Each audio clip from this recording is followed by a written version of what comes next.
Cuando traducimos la Biblia, ¿qué puede impedir que se comprenda el mensaje? La experiencia nos ha mostrado que existen al menos 4 factores que pueden impedir la comprensión de un mensaje. Diferencias entre las lenguas.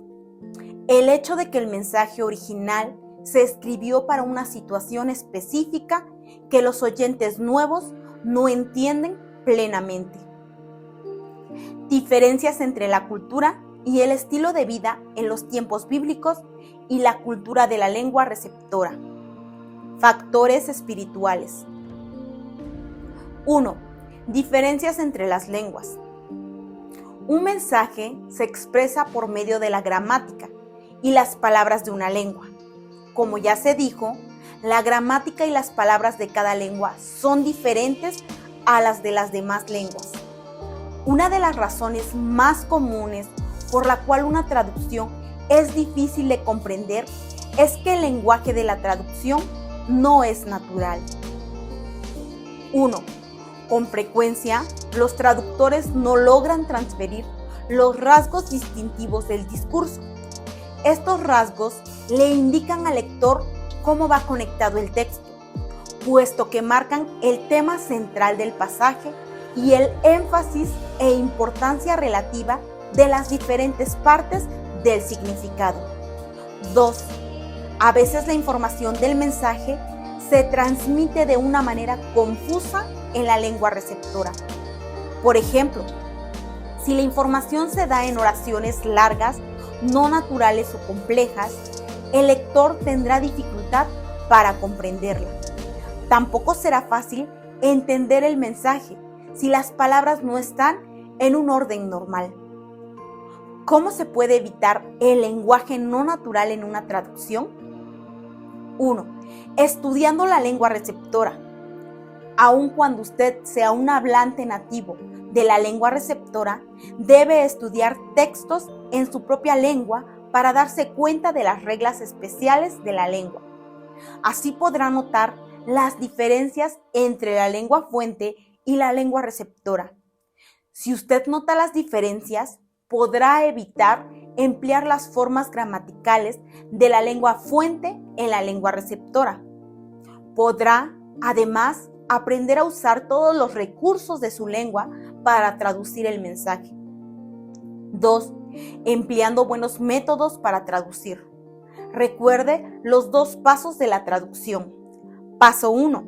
Estudiar el texto fuente para descubrir el significado correcto. Paso 2. Expresar el significado en forma clara y natural en la lengua receptora. Si no entiende bien el significado del mensaje, no podrá de ninguna manera expresarlo en forma clara y natural en la lengua receptora. 3. Revisando la traducción con varios otros hablantes de la lengua para descubrir en la traducción todo lo que no esté claro para los lectores. Todos estos puntos se tratan más adelante en el curso. 2. Diferencias de situación. Es probable que haya datos de trasfondo acerca de la situación en la cual fue dado el mensaje original que los hablantes de la lengua receptora desconocen. Esto se aplica especialmente a mensajes personales, tales como algunas de las cartas de San Pablo, la segunda carta a los Corintios. Por ejemplo, se refiere a hechos que habían ocurrido en la visita anterior de Pablo a Corinto, a lo que Pablo había escrito en cartas anteriores dirigidas al mismo grupo y a las críticas que ellos le habían hecho. Los lectores originales sabían exactamente a qué estaba refiriéndose Pablo, pero los nuevos lectores no lo saben y tienen que deducirlo del texto. Otras cartas muy personales son Primera de Corintios, Filipenses, Segunda de Tesalonicenses y Filemón. Esta última carta es muy interesante, puesto que aunque fue dirigida a una sola persona, parece que Pablo también hubiera tenido a otras personas en mente al escribirla. Quizá quiso que otros también comprendieran la situación y estuvieran dispuestos a recibir al esclavo fugitivo Onésimo, Pero aún en este caso, hay una diferencia entre los lectores más numerosos de la carta original y las personas que van a leer la traducción. Los que recibieron el mensaje original ya conocían la historia del esclavo Onésimo que se había escapado de su amo y estaban familiarizados con el sistema de esclavitud de aquella época. ¿Cómo pueden evitarse los problemas causados por las diferencias de situación? 1. Traduciendo de modo que siempre se tenga en mente a la gente que va a recibir el mensaje. 2. Proporcionando al lector la información esencial sobre la situación original. A menudo esto puede hacerse con una introducción breve y objetiva que dé la información esencial, es decir, la información que es absolutamente necesaria para que la gente que va a recibir el mensaje lo comprenda.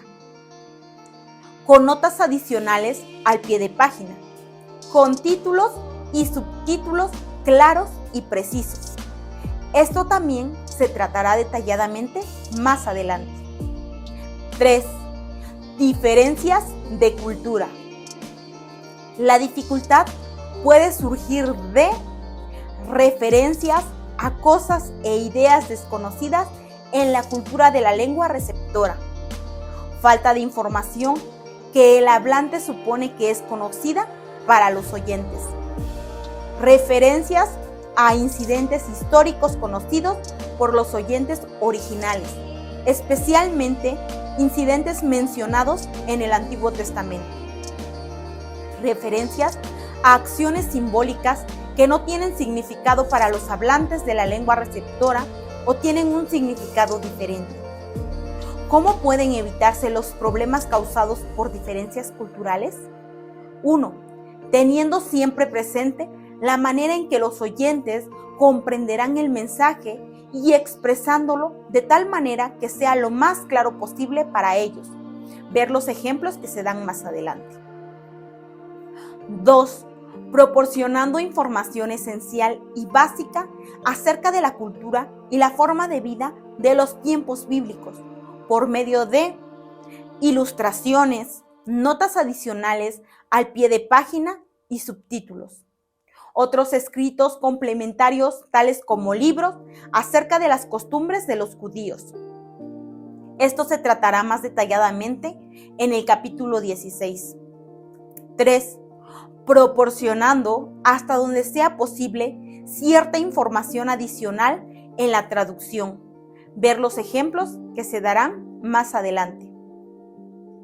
4. Problemas espirituales.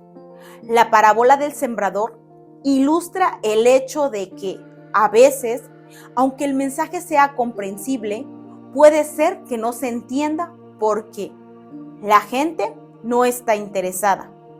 La gente está muy ocupada en otras cosas o la gente ya tiene ideas fijas y no quiere aceptar nuevas ideas.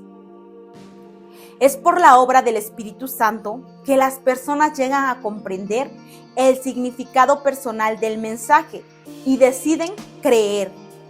Los obstáculos espirituales solo pueden eliminarse por medio de la oración. Pero el traductor tiene la gran responsabilidad de expresar el mensaje en la manera más clara posible. Si la gente no entiende el mensaje porque la traducción es mala, el traductor ha fracasado en su tarea. Hay que procurar que no haya nada en la traducción que impida la comunicación del mensaje. Recuerde, un lenguaje no natural dificulta la comunicación del mensaje. La falta de información básica dificulta la comunicación del mensaje. Hay que procurar que el lector reciba la información que necesita sobre la situación original en la que se entregó el mensaje y sobre la cultura de los tiempos bíblicos.